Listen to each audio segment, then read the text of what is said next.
Update 2. You're too lazy to deserve this house, my brother laughed, forcing me to move out of our childhood home after Mom's death. He didn't realize that I had already bought it and would evict him on Christmas Eve. You need to stand up to him. This isn't right. I almost told her then, but I remembered William's advice about waiting for the official reading. Instead, I just asked her to trust me and to keep taking pictures of everything Elijah was doing. The next few hours were surreal. I watched as they ripped out the kitchen cabinets Mom and I had refinished last spring. Elijah had moved most of my stuff to the garage, including my work setup. He'd even started marking the walls for his vision. But the worst part? He found Mom's recipe box, the one with all her handwritten cards, some from her own mother. I came downstairs to find it in the trash pile. When I fished it out, he rolled his eyes. Seriously? Nobody uses paper recipes anymore. Just take pictures if you want to keep them so bad. That's when I made a decision. I went upstairs, got the property deed and ownership papers, and was about to head downstairs to end this whole thing, but then Grandmother Violet called. She's always been the wisest of us all, and when I told her what was happening, she said something that made me pause. Sometimes, James, people need to dig their own holes deep enough that they can't pretend they didn't mean to fall in. So I waited. I documented everything, every snide comment, every item moved without permission, every renovation change ordered without authority. The will reading is in an hour, but here's the thing that's really getting to me. I just found out what he's planning to do with Mom's garden, those roses she babied for 20 years. He's already called someone to concrete over it for his new outdoor kitchen. They're coming tomorrow morning. It's 3 o'clock now. I'm sitting in my car outside William's office, watching Elijah pull up in his fancy car, still on his phone, probably ordering more destruction of my house.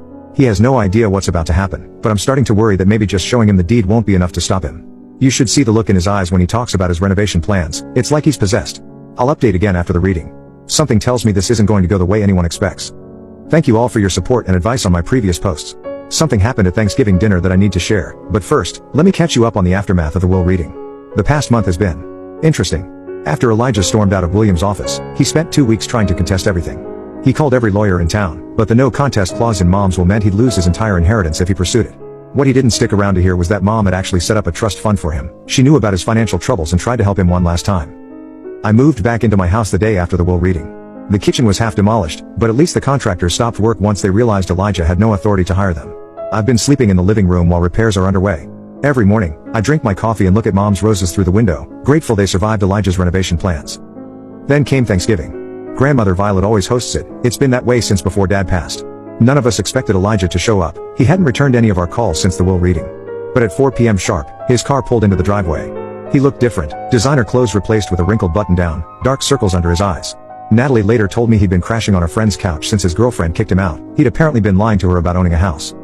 Grandmother has this rule about leaving drama at the door on holidays, so we all played along, passing dishes, making small talk about the weather. But there was this tension in the air, like everyone was waiting for something to break. It started with the sweet potatoes, Mom's recipe, the one from her recipe box that Elijah had tried to throw away. I'd made them exactly how she used to. These taste just like Mom's, Natalie said, smiling at me. Yeah, well, some of us actually spent time with her in the kitchen instead of just waiting to cash in, I replied, the words out before I could stop them. The scrape of Elijah's chair against the floor cut through the silence. Is that what you think? His voice was quiet, dangerous. That I was just waiting for her to die? Weren't you? I shot back.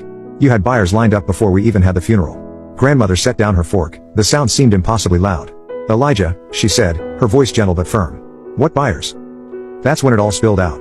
Elijah had been in talks with developers for months. They were planning to tear down our childhood home and build luxury condos. The renovation plans were just for show, to increase the property value. You were going to destroy Mom's garden? Natalie's voice cracked. Her roses? The roses weren't paying my debts. Elijah slammed his hand on the table, making the glasses jump. You have no idea what it's like trying to keep up appearances, trying to be successful. Successful? Grandmother interrupted, her voice still quiet but with steel in it now. Let me tell you about success, Elijah. Your brother worked from home to care for your mother. He learned her recipes, helped with her garden, made her last years comfortable. That's success. He stole my inheritance. He bought that house fairly, Grandmother said. Your mother saw what you'd become. She watched you take and take, always assuming everything should be yours by right. Remember the treehouse?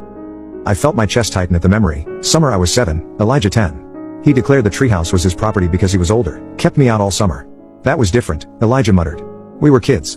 Was it? Grandmother's eyes were sad. You've spent your whole life claiming things that weren't yours to claim. The house wasn't stolen from you, Elijah, it was protected from you. The silence that followed was deafening. Then Elijah started laughing, a hollow, bitter sound that made the hair on my neck stand up. Protected? Fine. You want to know the truth? I'm drowning. The condo's underwater, the credit cards are maxed out, I needed that house. The developers offered enough to clear everything, set me up somewhere new. But perfect little James had to ruin it all. He stood up, knocking over his wine glass. Red spread across Grandmother's white tablecloth like a wound. You think you've won? He was looking at me now, really looking at me for the first time all evening. This isn't over. You have no idea what's coming. The door slammed behind him so hard the family photos rattled on the walls. Through the window, we watched his car fishtail down the driveway, taking out one of grandmother's rose bushes on the way. Natalie helped clean up the wine while grandmother made coffee.